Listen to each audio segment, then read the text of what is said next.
Big love and respect, everybody. Welcome back, welcome back. So, trying to consolidate this information considerably. No short order.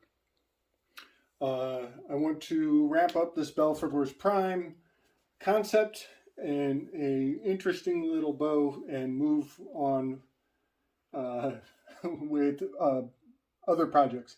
So everybody's seen the peanut butter and the toilet paper, relating to this the JFK and the magical square of Benjamin Franklin, 16 squared. Also, PB is this atomic symbol for lead. So we have this lead, JFK, two towers, the TAX correspondence. We have all the ingredients for all the terrible, terrible things that have been flashed through the consciousness of humanity, tied into tax. That you could think of this as the whip, the whip that cracks over our head constantly. And they just pull out this little sequence and the threat becomes implied. You could think of this as plata o plomo, which is silver or lead. You either take the money or you take the bullets. That's what this whole code is doing. We are constantly being herded. This is the steersman. This is the gubernare, the kybernetes, the helmsman, the steersman, the government. This is their magical promise. And it's amazing that it is also embedded in JFK, in the initials JFK, those being a 1, a 6, and a 2. That being 16 is a towers card twice. That's 2 towers implied even in JFK's name. And this relates also to the 63rd triangular number being 2016. The 36th triangular number is 666. This is all a crazy, crazy reflection of this horrible numerical monster that is used in certain cultures to terrify the masses. It's really remarkable. And I want to bring forward, before I forget, this little ditty on the side that I don't think I've shared. This is Florida. Florida is a 612. Everybody should go check the one-on-one podcast. We did a breakdown on Florida. It's amazing. I'll put it in the show notes. So F is 6. L is a 1-2. Florida is 612. Now that number is even more special if you look at the number next to it. 613, that's the number of mitzvahs required, not required, the prescribed in the Hebrew Old Testament law and religion. They have 613 mitzvahs to observe in a lifetime. And it's very remarkable because F and M is a 613. And you can think of that as FM radio. That's fine. That works. You can think of that as Freemasonry. That also works. There are many other aspects of that code that is very interesting. So this 612 from Florida brushes up very closely to this FM encode. And also, I did a quick little decode on Thoth's name. I didn't check the glare. Is the glare good? Glare is good.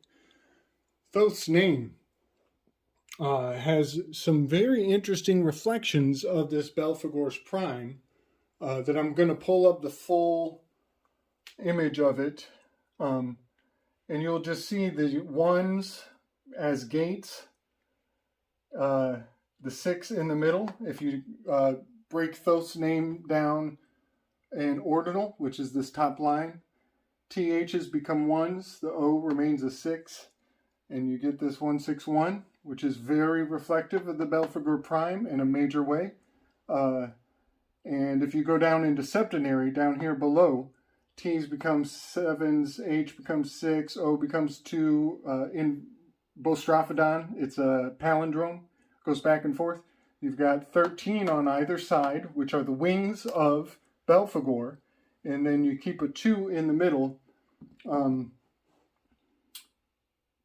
The 2 in the middle is the boy. The B, O, and Y are all 2s. That's the Build Back Better. That's the newborn child. That's the new Aeon.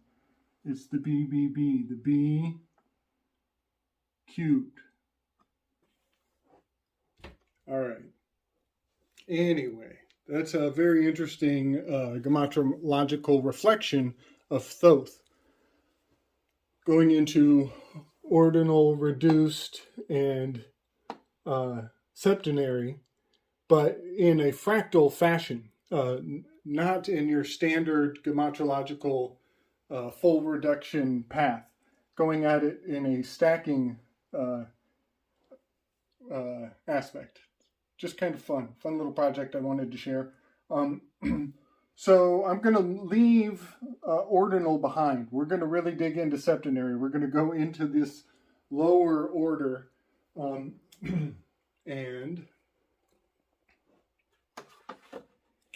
I'm going to share some interesting reflections.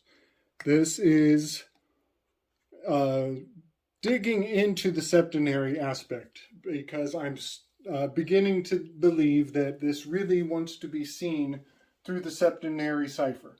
And a lot of people are very casual about that. I'm not so casual about that. I do this with some reservations, you know. I'm going to keep my my discernment sharp. We'll say that.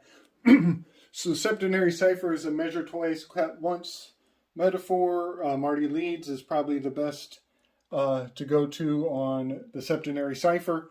However, I tend to do some kind of funky breakdance inversions that other people don't generally do. So that's how what got us here, is looking at this fractally, how these separate functions, completely separate functions, are amazing reflections of each other with this wild consistency that is artistically encoded in language and names and years and events. You know, 63 was the year JFK died. 2 towers is the 9/11 ritual. All of this crazy 666 cubed, 6 cubed spell, and its relationship to tax is just mind-boggling. So I've been focusing on the universe or the world card, number 21, and 6, the lover's card. I've been focusing on that primarily because we're in Gemini, but I would be remiss to fail to also point out that you can do these numbers in almost any order, and you'll find relevance, powerful relevance, not just coinkydinks. But you can do a 2 with the Priestess card, 1 with the Magi, and 6 with the Lovers, and you got a 216, and there's no towers, right? But if you look at the iconography, you will find that many of the aspects of all those rituals are here to be extracted from the images and the iconography, even the colors and the sequence of the colors. There is so much going on with that. Now you can do the same thing with a Priestess and a Tower card, which is card number 16, which is our tax. 16th Amendment gave us our taxes. So Tower or Priestess card here, and I'm finding the Priestess card very significant as she carries the Torah traditionally. And a lot of people have heard me say this on other shows, but I've recently learned that Barack Obama observes a TOR style of cabinet selection. So Barack Obama is upholding the Torah. He is embodying the world card in a very major way, because even his initials, BHO, are encoding water in very powerfully. It's a H2O in there. So I find that very profound, because Obama's his cabinet, his Torah, ended in 2016, and there was supposed to be a handoff. The Priestess card is in Capricorn, and that is where Medusa was when Perseus came through to cut the head off of Medusa, and it is in the next sign of Aquarius where Pegasus exists. That is where the Tower card resides, in Aquarius. So we are traveling through the underworld counterclockwise, or no, clockwise, from right to left. Perseus cuts the head off Medusa. Pegasus comes out of the head of Medusa, and Perseus rises up to Ares, where he is stationed, hovering above the ram, holding the head of Medusa and the eye of Algol, the eye of chaos, and Ares, the goddess of chaos. So I find that very profound, that this is all giving veneration to that cutting of the head ritual, which Hillary Clinton seems to have embodied the Medusa mythology when she did not win the presidency. HC, Hillary Clinton, 63rd, triangular number. She got Deed over. She got John Deed. All right. Somebody did the deed. So I did her name in Gematria Septenary, strictly Septenary, and I chose this for a reason. You're going to have to maybe ask me for in the comments. Maybe I'll break it down even more. But I saw some fractality, so I reflected it in my breakdown. So I put dashes here and here because these center numbers were reflective. I saw that they needed to be isolated.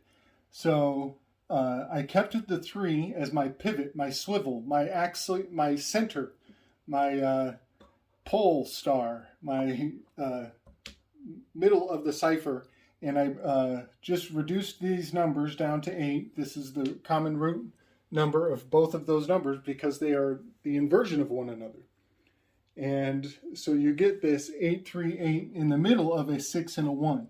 As you reduce the back end of her name and the front end of her name, you get the 6 and the 1, which I have a preconceived notion. I'm coming at this with a preconceived notion. I admit I'm cherry picking the fuck out of this. I admit it, but isn't it interesting that it's got the 1 and the 6 going on? It's these 8s, I turn them sideways just for fun to be naughty. I'm being naughty, right? Much like this 0, 0. And here we have this tower relationship going on. And we even have the 1, 3 and a 31 encoded, along with the 6 to the 3. Very, very interesting inversion. Let's see. You can also reflect on this in these phrases. You can say there are 3 1s, right? We have the 13s and the 13s in the wings.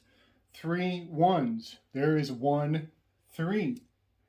There are 3 5s, which reduce to a 6, as it is a 15. There is 1 6. There's your 1s and your 6s. And there are 5 2s, which becomes a 1.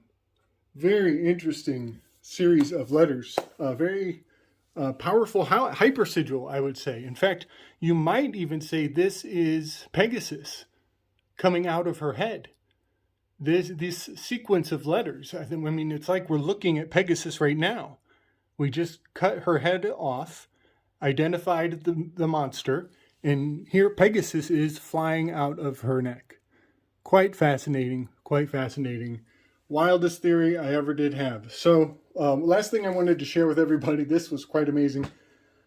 In the show notes, I'll bring forward the video from a felon from the channel Numberphile.